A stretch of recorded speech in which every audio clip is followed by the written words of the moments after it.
Hola amigos, I have a question. How professional is your Spanish? I mean, let's say that you're a human resources manager and you're used to feeling confident when interviewing potential employees. So the question is, would you say you have the same confidence if you were interviewing a native Spanish speaker in Spanish? Probably not. And there is no shame in that. Because let's be honest, Spanish is hard. And right when you think you have exposed yourself to as many Juanes songs as you can, visited Cancun twice or 3 times, and made your best effort to memorize all of those conjugations, it's still not enough. Just kidding.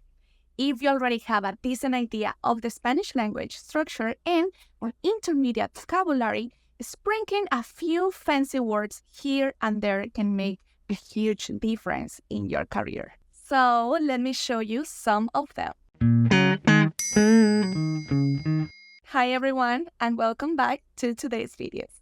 I'm Dania, and I'm thrilled to guide you through some advanced Spanish vocabulary tailored for the workplace. ¿Están listos? Comencemos. But first of all, let's talk about something very, very important. Remember that in most Latin American countries, you must use the pronoun usted. When are we going to use this pronoun? When you're addressing people in formal situations, whether it's someone that you have never seen before, a person who is older than you, your boss, clients, and sometimes coworkers.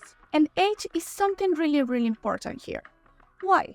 Because if you have a coworker that is the same age as you probably would not address that person with usted. You will use tú instead. And of course, every verb you conjugate when addressing the person usted must be conjugated accordingly to the grammar. For example, if you want to say, I see that you're a nurse at Santa Ana Hospital, you will say something like, Veo que usted es enfermera en el Hospital Santa Ana. You see? And when asking a question, just flip the order so that the sentence starts with the verb and is followed by usted. For example, if you want to say, do you have a broker's license? You wouldn't say, ¿Tú tienes licencia de broker? I mean, it sounds horribly rude. So what would you say instead? ¿Tiene usted licencia de broker? Alright, so now that we have made that clear, let's learn some fancy business words.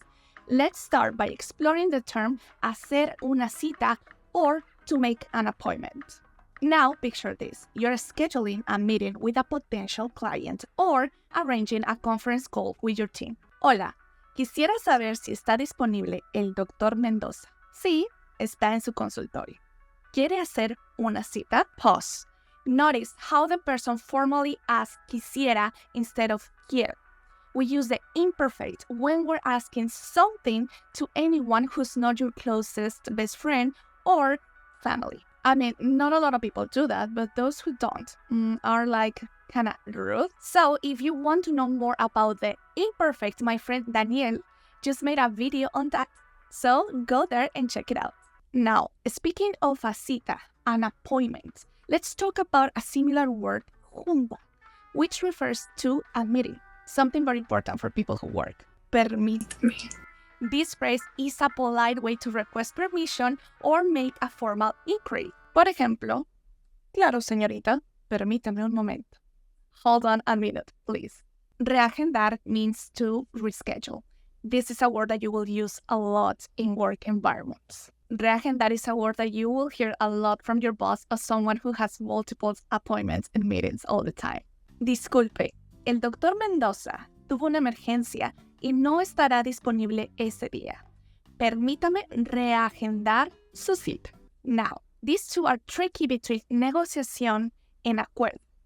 Negociación involves the process of discussing terms and reaching a compromise, while acuerdo means a mutual understanding or decision reached after negotiation. So, agreement will be the best translation for acuerdo.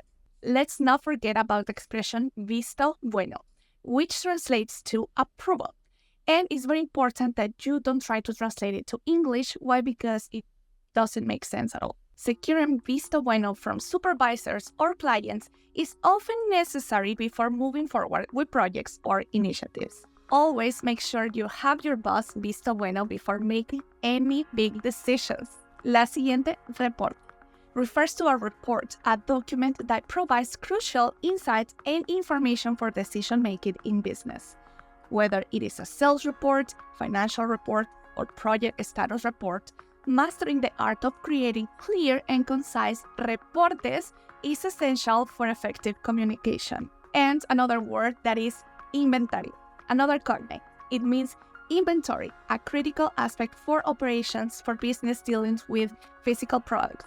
If you work in retail, you will hear that a lot. And there are plenty of more fancy words out there that you will have to acquire through exposing yourself to the language. What matters the most is that you always use a formal structure and address everyone as an usted person, and conjugate the verbs accordingly to usted. And you will not only enhance your professional communication skills, but also you will open doors to new opportunities and connections in the business world. And remember, continuous practice and immersion are the key to mastering any language. If you really like to take your Spanish seriously and improve quickly by targeting all the blanks in your Spanish knowledge, I will really recommend you to contact a personal tutor who's actually certified to target your lessons to cater your specific needs. Someone who can work around your schedule, and preferably someone who's reachable from anywhere and anytime. So the question is, where can I find that? You can find that at Spanish55.com. So now go there and book a free consultation right away. So now, my favorite part of the video, let's put the knowledge to a test with this little quiz. So this is what you're gonna do. You're gonna pause this video, translate the following phrases from English to Spanish, and write them down in the comments below. That is very important because I wanna read them. Please reschedule the meeting for Monday. During the negotiation, we'll reach an agreement. Hold on a minute, please. Please help me to make an inventory. So let's see how you did. I want to read them in the comments below. And well, that's all for today, amigos. Thank you for joining me on this language journey. Remember, la práctica hace al maestro. Nos vemos. Hasta luego.